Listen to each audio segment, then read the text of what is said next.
તો જગતનો તાજ છે ધરતીપુત્રો અને તેમની પર કુદરત એક બાદ એક વાર કરી રહી છે અને તેનો માર સહન કરવાનો વારો આવ્યો છે। હજુ ઓક્ટોબર અને નવેમ્બર મહિનામાં ખેડૂતોએ માવઠાનો માર સહન કર્યો અને હવે ડિસેમ્બરના અંતિમ દિવસે અને આજે નવા વર્ષના પહેલા દિવસે ખેડૂતો પર ત્રાટકી આ માવઠાની આફત।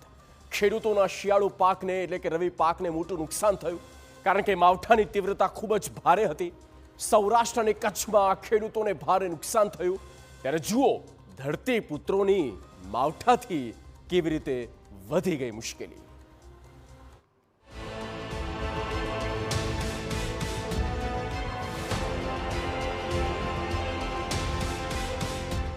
માવઠાના આક્રમણથી ખેડૂતો બેહાલ।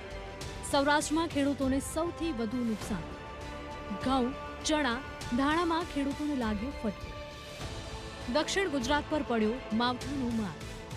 છેલ્લા 48 કલાકમાં રાજ્યના વાતાવરણમાં પલટો આવ્યો અને ખેડૂતોની મહેનત પર ફરી વળ્યું છે પાણી। માવઠાના મારથી ધરતીપુત્રોને ખૂબ જ નુકસાન થયું છે। શિયાળુ પાક હજુ તો મધ્યમ અવસ્થામાં જ હતો ત્યાં માવઠાનો માર પડ્યો અને તમામ પાકને કરી નાખ્યો તહેસ-નહેસ। સૌથી પહેલા જુઓ રાજકોટમાં કેવી રીતે માવઠાએ મચાવ્યો છે કહેર। ફરી એકવાર કમોસમી વરસાદે ખેડૂતોને બેહાલ કરી નાખ્યા છે। રાજકોટ ગ્રામ્યમાં માવઠાને પગલે શિયાળુ પાકને ભારે નુકસાન થયું છે।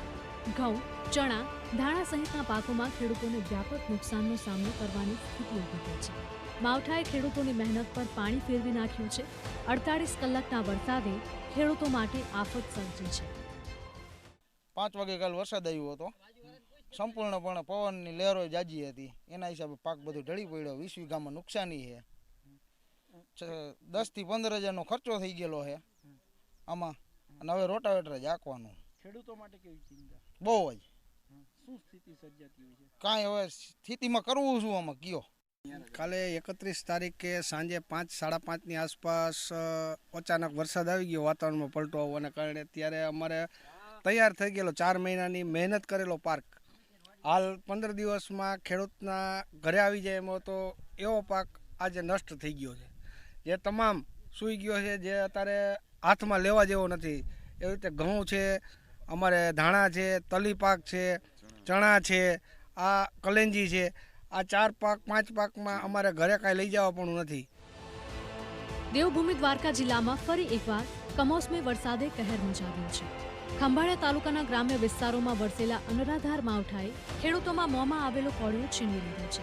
ખાસ કરીને ખંભાળિયાના ગોઈંજ અને ચુડેશ્વર સહિતના અનેક ગામોમાં રવિ પાકને વ્યાપક નુકસાન પહોંચ્યું છે। ખેડૂતોના કહેવા પ્રમાણે અગાઉ ચોમાસુ પાક પણ અતિવૃષ્ટિ અને કમોસમી વરસાદને કારણે નિષ્ફળ ગયો હતો। માંડ બેઠા થયેલા ખેડૂતોએ શિયાળુ વાવેતર કર્યું હતું, પરંતુ કુદરત ફરી રૂઠી છે। સૌથી વધુ નુકસાન જીરું અને પશુઓના ઘાસચારામાં થયું છે। જીરું એ અત્યંત સંવેદનશીલ પાક છે, જેને બહુ ઓછા પિયતની જરૂર હોય છે, પરંતુ આ માવઠાને કારણે જીરુનો પાક ખેતરોમાં જ પાણીમાં ગરકાવ થઈ ગયો છે। તેના કારણે જીરુનો પાક સુકાઈ રહ્યો છે અને કાળો પડી રહ્યો છે। કાલે કમોસમી વરસાદ પડેલો, જે અમે પાક ઉગાડેલો જીરું હતો, જુવાર છે, ચણા છે, એ બધા પાકમાં કમોસમી વરસાદને કારણે મોટા પ્રમાણમાં નુકસાન થયેલું છે। આ વર્ષનું આપણે જોવા જઈએ તો અમે જે ખરીફ પાક વાવેલો હતો એ ખરીફ પાકમાં પણ મોટા પ્રમાણમાં નુકસાન હતું, જેના બદલામાં સરકારશ્રીએ અમને જે વળતર ચૂકવેલું એ નજીવું વળતર હતું, જે 22,000 રૂપિયા હેક્ટર દીઠ અમને ફાળવેલા, જે બહુ ઓછા પ્રમાણમાં હતું। અમારે રવિ પાકમાં નુકસાન થયું છે કાલે કમોસમી વરસાદના હિસાબે। ચણા, ધાણા, જીરું, પછી ઘાસચારામાં જુવાર છે, મકાઈ છે, એને હિસાબે। અને જીરું તો કાલે વરસાદને કારણે બહુ વ્યાપક વરસાદ હતો, એને કારણે બહુ સુકારો આવી ગયો છે અને જીરું સાવ સુકાઈ ગયું છે। તો એને હિસાબે અમને સરકારશ્રી ગમે કોઈ સહાય આપે એ અમારે સરકારશ્રીને નમ્ર વિનંતી। માત્ર સૌરાષ્ટ્ર જ નહીં, દક્ષિણ ગુજરાતમાં પણ કમોસમી વરસાદે માજા મૂકી છે। નવસારી જિલ્લામાં મરોલી અને વેસમા વિસ્તારમાં કમોસમી વરસાદ ખાબક્યો છે। બાગાયતી પાકો પર મોર આવવા અને ફળો બેસવા જેવી મહત્વની મોસમમાં માવઠું વરસતા ખેડૂતોએ રાતા પાણીએ રડવું પડે તેવી સ્થિતિનું નિર્માણ થયું છે। કેરીના પાકને મોટા પાયે નુકસાનની ભીતિ સેવાઈ રહી છે। ડિસેમ્બર અને જાન્યુઆરી માસ બાગાયતી પાકો માટે મહત્વના મહિના ગણાય છે। નિર્ણાયક મહિનામાં જ કમોસમી વરસાદ પડતા ખેડૂતો ચિંતિત થયા છે। એ ખેતરની અંદર ગયો જે પાક ગયો તે પાકનું નુકસાન તો થયું જ, ભાત એક પણ દાણો નીકળ્યો નથી। પણ ઉનાળાની અંદર પણ જે અમારે પાક કરવો છે એ પાક આજના વરસાદને કારણે એ પણ હવે થઈ શકે એવું લાગતું નથી। કારણ કે હજી ખેડવાનું બાકી છે. હવે 10 દિવસ જો ખેડવામાં જાય તો 10 દિવસ પછી 10 દિવસ જેટલું લંબાય અને એ ધરું 1.5 મહિના પછી તૈયાર થાય. એટલે ફરી પાછું ચોમાસું આવી જશે ત્યારે નવું કરતી વખતે. એટલે આ નુકસાન જે છે એ ખેડૂતોને પડદા પર પાટા જેવું છે. સવારે જે સમગ્ર નવસારી જિલ્લામાં ઘણી જગ્યાએ પડ્યો, તેમાં વિશેષ જો ધ્યાન દોરે તેવું હોય તો જલાલપોર તાલુકામાં સૌથી વધારે વરસાદ વરસ્યો અને એના કારણે અહીંયાના જે 2 મુખ્ય ફળપાક કેરી અને ચીકુ, તો તેમાં કેરી પર મંજરી એટલે આંબા પર મંજરી આવી અને એ મંજરીને ખરણ જવાનું. બીજી તરફ કે જે કંઈક મંજરી આવવાની એને બી વિપરીત અસર થવાની, એ જ રીતે ચીકુમાં બી વિપરીત અસર થવાની. નવસારી જિલ્લામાં 70,000 હેક્ટરમાં બાગાયતી પાકો લેવામાં આવે છે, જેમાં આંબા અને ચીકુ મોટા પાયે લેવામાં આવે છે. અચાનક આવેલા વાતાવરણમાં પલટાના કારણે આંબા અને ચીકુના પાક પર સીધી અસર થવાની શક્યતા ઊભી થઈ છે.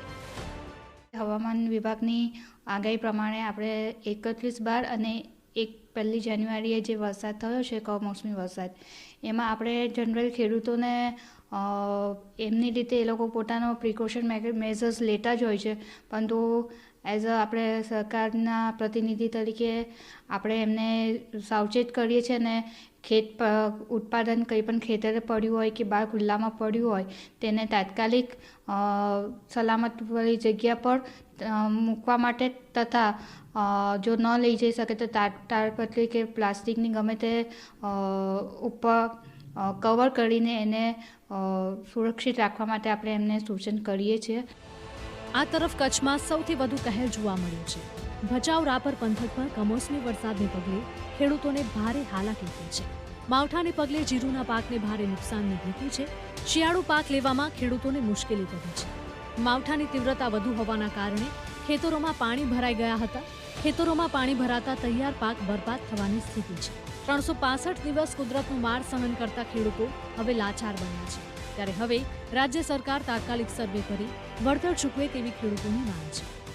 કચ્છમાં ભચાઉ તાલુકા અને રાપર તાલુકામાં જે કમોસમી વરસાદ પડ્યો છે, એ વરસાદના કારણે જીરુના પાકને બહુ મોટું નુકસાન થયેલું છે અને ખેડૂતોને માથે એક જાતનો સંકટ આવી ગયેલું છે. તો આ સંકટ માટે તેને સરકારે કશું કરવું જોઈએ અને આ જીરુનું પાક જે નુકસાન થયેલું છે એનું સર્વે કરાવી અને એના બાબતે બધાને વળતર ચૂકવવું જોઈએ.